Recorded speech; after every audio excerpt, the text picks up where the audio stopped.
बंदरों के बारे में सुना होगा। पप्पू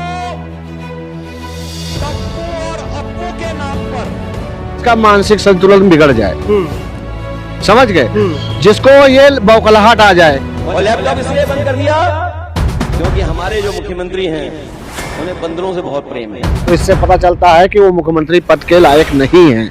उनको तो इस्तीफा देकर सीधा फिल्मी दुनिया में आजमाना चाहिए था। वहां जाकर शायद इनको विलेन का रोल मिल सकता था।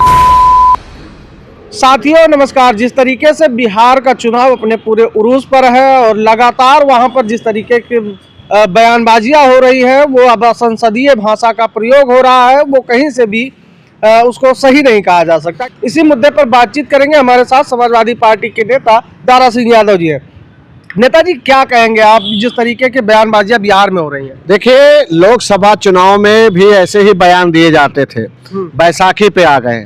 बिहार में जिस तरह की भाषा का प्रयोग कर रहे हैं एक मुख्यमंत्री होकर, यही भाषा का प्रयोग करते रहेंगे तो इनको बहुत जल्दी से 1 रुपए के पर्चे की जरूरत पड़ जाएगी। 1 रुपए की पर्चे की जरूरत का मतलब क्या है? इसका मतलब होता है जिसका मानसिक संतुलन बिगड़ जाए, समझ गए, जिसको ये बौखलाहट आ जाए कि हमारे हाथ से सत्ता जा रही है। मतलब योगी आदित्यनाथ जी के मानसिक संतुलन खो गया है, पूरी तरह से खो गया है। आप देख लीजिए कि इनके कोई भी नेता अपना काम नहीं बता रहे हैं। बिहार में क्या बता रहे हैं?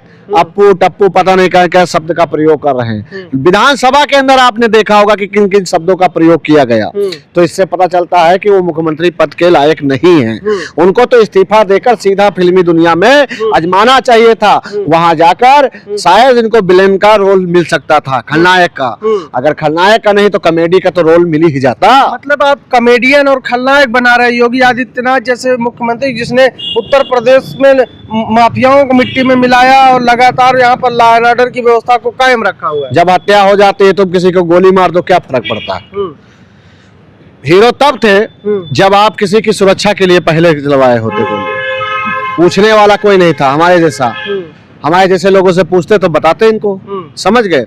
वक्त है ऐसा जवाब मिलेगा इनको कि ये याद करेंगे कि कुछ उत्तर प्रदेश वालों ने हमसे सवाल किया था और हम उनके जवाब नहीं दे पाए थे। भागेंगे, बिलबिलाएंगे, अभी गुम्मा लेके दौड़ाएंगे। अरे देखते हैं, मैंने कहा ना, 1 रुपए की पर्चे की जरूरत भारतीय जनता पार्टी के हर उस बड़े नेता को पड़ेगी जो माननीय श्री अखिलेश यादव जी पर अंगुली उठा रहा है और काम नहीं कर रहा है। लेकिन सवाल तो ये भी उठता है कि आप बात करते हैं कि हम उत्तर प्रदेश में हमने 2024 में कमाल दिखाया, लेकिन अब बिहार में आपका क्या? बिहार में तो आपका कोई वो है नहीं। आप लोग सिर्फ प्रचार कर रहे हैं, जिस तरीके से उन्होंने कहा कि बेकानी शादी में अब्दुल्ला दीवाना, केशव प्रसाद मौर्य जी ने। तुमको यही नहीं पता है, जब बिहार के भाई हमारे यहाँ पर आते हैं ना, मेहनत करते हैं फैक्ट्रियों में, जब वो मेहनत करते हैं ना, तब जाके आपकी फैक्ट्री आगे बढ़ती है। यही तो तुमको पता नहीं। उत्तर प्रदेश और बिहार का रिश्ता इतना मजबूत है कि उसको कोई खत्म नहीं कर सकता।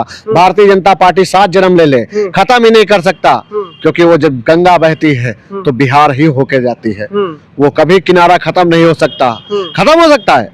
नहीं खत्म हो सकता। यही तो कहते हैं, जब पढ़ा लिखा आदमी जब बोलता है ना, तो एक विकास की बात करता है, योजनाओं की बात करता है, और एक अनपढ़ जाहिल रोड पे चलने वाला बात करता है तो इसी विध की बातें करता है। मिट्टी में मिला देंगे, लप्पू टप्पू टप्पू कर देंगे, तो कॉमेडी में कल ले जाके साला मनोरंजन हो जाएगा। कुछ लोगों का मनोरंजन होगा। हमारे जो भाई हैं जो मीडिया फिल्म देखते हैं, उनको बढ़िया मनोरंजन का साधन मिल जाएगा। अच्छा, एक और बयान चर्चा में है।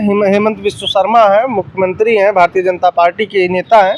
उन्होंने कहा कि जिस तरीके से यूपी में अतीक अहमद को मिट्टी में मिलाया गया और मुख्तार अंसारी को मिलाया गया, वैसे शहाबुद्दीन को भी वहाँ पर उनके जो लड़के हैं ओसामा, उनको भी मिट्टी में मिला दे। तो क्या ओसामा भी माफिया है जिनका आप प्रचार आपके राष्ट्रीय अध्यक्ष कर? देखिए, भारतीय जनता पार्टी के पास सिर्फ 2 ही काम रहता है, या विवादित बयान देकर उसको उलझा देना, ठीक है, और या फिर ऐसे व्यक्ति का नाम ले लेना जिससे पूरे लोग बस उधर ही खामोश हो जाए। मतलब आप कहना क्या चाह रहे कि वहाँ पर राजनीतिक माहौल खराब कर रही भारतीय जनता पार्टी? सीधा वो हिंदू मुस्लिम करना चाहती है। समझ गए क्यों करना चाहती है? अब ये बता दे तुम्हें, क्योंकि इनके रिश्तेदार आधे ज्यादा पाकिस्तान और अफगानिस्तान में है। इसीलिए इनको ऐसे नाम याद आ जाते हैं।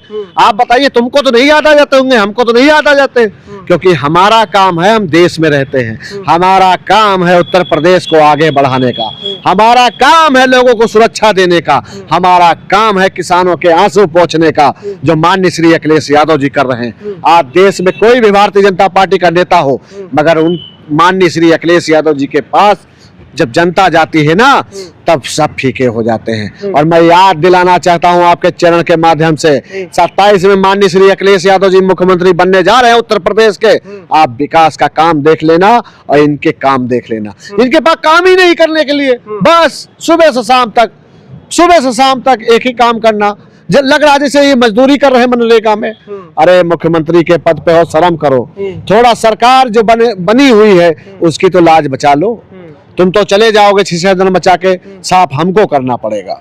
चलिए ठीक है। देखिए, हमारे साथ समाजवादी पार्टी के नेता दारा सिंह यादव जी थे, जिनसे हमारी बातचीत हो रही है। और जिस तरीके की बयानबाजियां चल रही हैं बिहार में, और जिस तरीके की कह लीजिए एक तरीके से ओछी भाषाओं का प्रयोग हो रहा है, संसदीय भाषाओं की मर्यादा तार हो रही है, इसको लेकर अब चर्चा बन जाएगी।